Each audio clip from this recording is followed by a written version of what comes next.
আগন্তুক 5 বছৰৰ বাবে কৰ্মপন্থা নিৰূপণ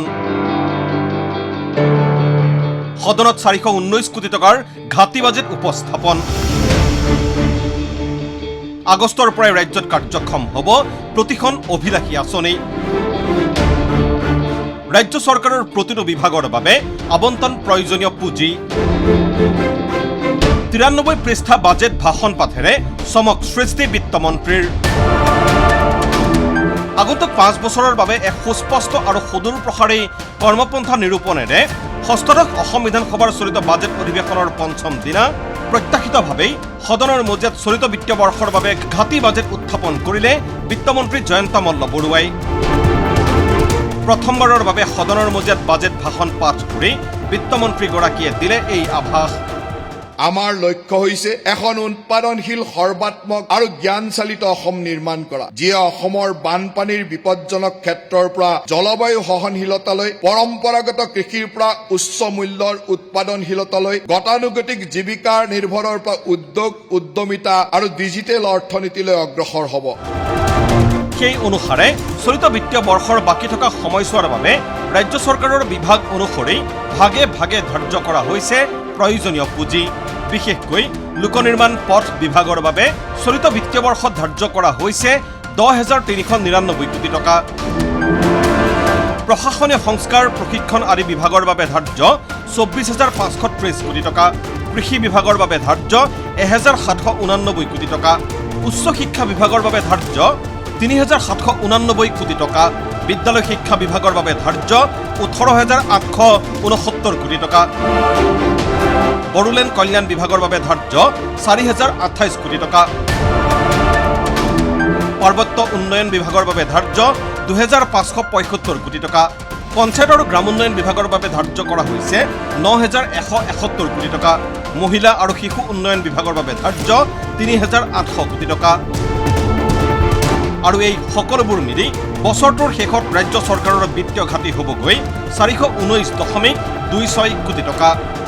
বছৰটোৰ সৰ্বমুঠ প্ৰাক্কলিত ব্যয়ৰ পৰিমাণ হ'ব 2,85,084.45 কোটি টকা বছৰটোৰ আৰম্ভণিত ঘাটি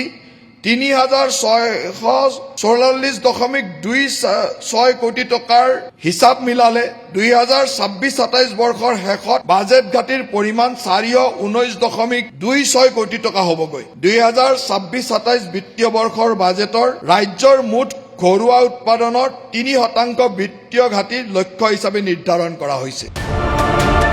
পহিলা আগষ্টৰ পৰাই ৰাজ্যত প্ৰযোজ্য হ'ব চলিত বিত্তীয় বৰ্ষৰ বাজেট সেই মৰ্মে পহিলা আগষ্টৰ পৰাই ৰাজ্যত পুনৰ কাৰ্যক্ষম হ'ব অৰুণোদয়কে ধৰি প্ৰতিখন অভিলাষী আঁচনি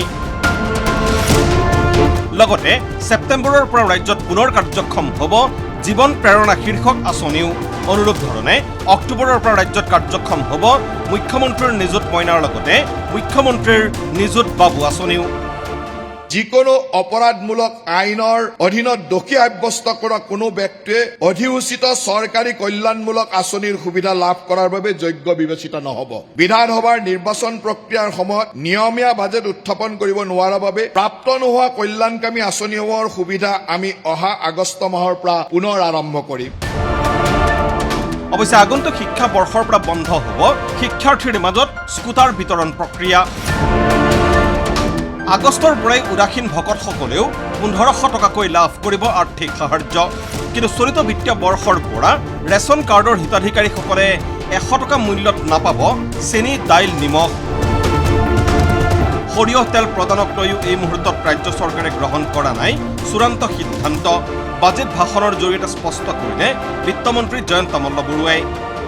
আমাৰ চৰকাৰে আগষ্ট মাহৰ পৰা ৰাষ্ট্ৰীয় খাদ্য সুৰক্ষা আইনৰ ৰেচন কাৰ্ডধাৰীসকললৈকে ৰেহাই মূল্যত মচুৰ দাইল আৰু চেনি যোগান ধৰাৰ কাম আৰম্ভ কৰিব পশ্চিম এছিয়া সংকটৰ বাবে অত্যাৱশ্যকীয় সামগ্ৰীৰ মূল্য বৃদ্ধি পোৱা হেতু ৰাজসাহায্যৰ পৰিমাণ পৰিৱৰ্তনশীল হ'ব আৰু ই বজাৰ মূল্যৰ সৈতে সংযোজিত হৈ থাকিব সঠিক সময়ত সৰিয়হ তেলকো এই সামগ্ৰীৰ তালিকাত অন্তৰ্ভুক্ত কৰাৰ সম্ভাৱনীয়তা সম্পৰ্কে পৰীক্ষা কৰি চাম তাৰ মাজতে ৰাজ্যৰ শিক্ষক কৰ্মচাৰীলৈ আছে সুখবৰ এতিয়াৰে পৰা সন্তানৰ যত্নৰ বাবে মহিলা কৰ্মচাৰীসকলেই নহয় পুৰুষ কৰ্মচাৰীসকলেও লাভ কৰিব ছুটি পূৰ্বৰ দৰেই বাহাল থাকিব আপোন ঘৰ আপোন বাহন আঁচনি। মুখ্যমন্ত্ৰী লোকসেৱক যোজনাও হ'ব নগদবিহীন। ইতিমধ্যেই গঠন কৰা হৈছে ৮ম দৰমহা আয়োগ,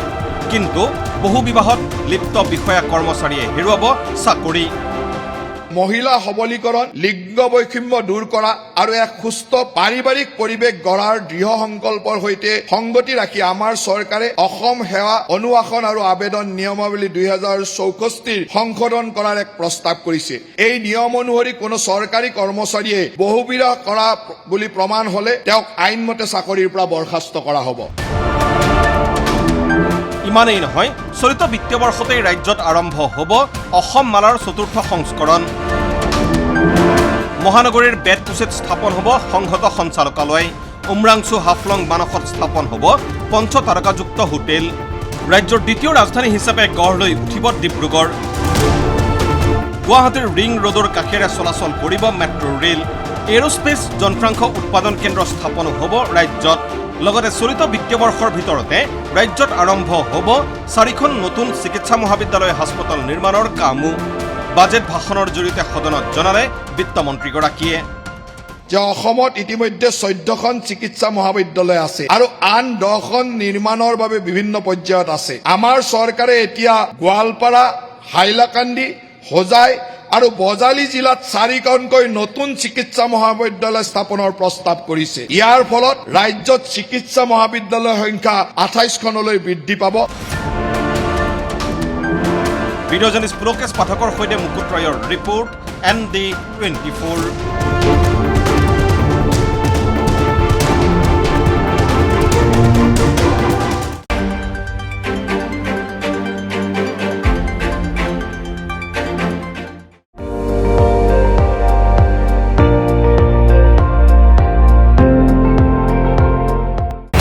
আপুনি চাই আছে ND24, সৰ্বশ্ৰেষ্ঠ নহয় সৰ্বোত্তমৰ দৌৰ।